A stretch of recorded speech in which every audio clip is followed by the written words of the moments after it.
I wish I had something cooler to introduce this video, like awesome new hair, but unfortunately all I have is a very real struggle. We won't dwell on that. This week we're talking about adaptations, and because I didn't finish that video on books versus TV, I'm going to touch a little bit on that as well.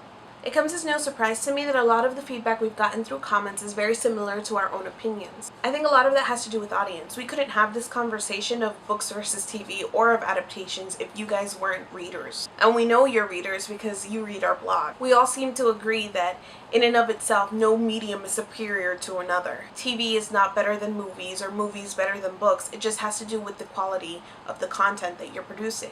I like TV and I like movies, and I will watch both of those, and I find it entertaining and enjoyable, but I consider myself a book reader above all else because I love books. That said, I use this as my primary example because it's been weird for me to watch Game of Thrones on TV and be on the other side of the books versus TV argument. This is what gets me, and I think this is what's at the heart of every single argument that you have when it comes to adaptation. It was very apparent to me when The Red Wedding aired. I took to Twitter, as many others did, and I was venting all of my feels, all of my shock, all of my sadness, the depression, the life ruining. I was just putting it all out on Twitter, and I got a lot of reaction that really just took me aback. And I saw a lot of it on my timeline as well, where book readers were coming out of the woodwork just to say things like it was even worse in the books. And it started that way, but it got to a place where it was very condescending.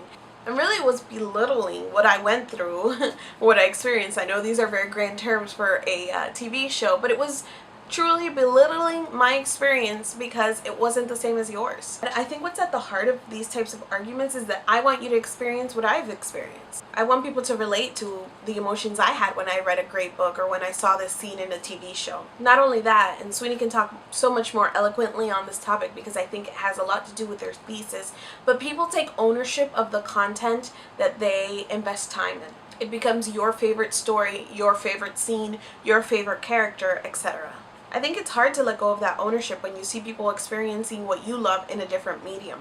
So here come all of these A Song of Ice and Fire readers who waited years between books, who had no one to scream to when they read about the Red Wedding, and they, I think, are taking ownership of that content because they were there first, or they read it first, or they read it in the book differently from what I saw on TV. I can understand that, and I've probably been there, and I've probably been that person before. Being on this other side of it now, though, is funny.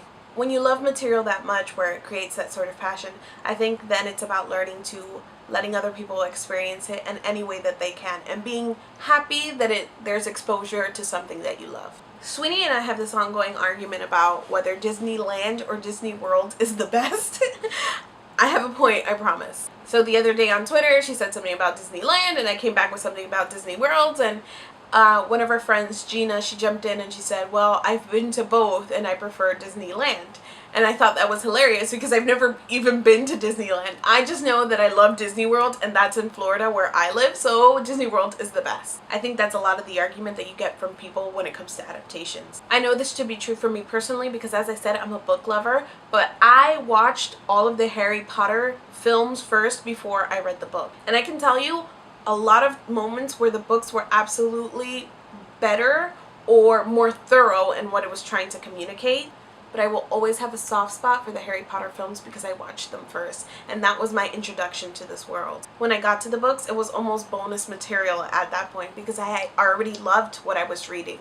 I know this was kind of all over the place, and I'm not sure I really had a point other than people love what they love. I'm just really excited that I'm going to finish this video and get it up. Sorry, Sweeney. See your face soon.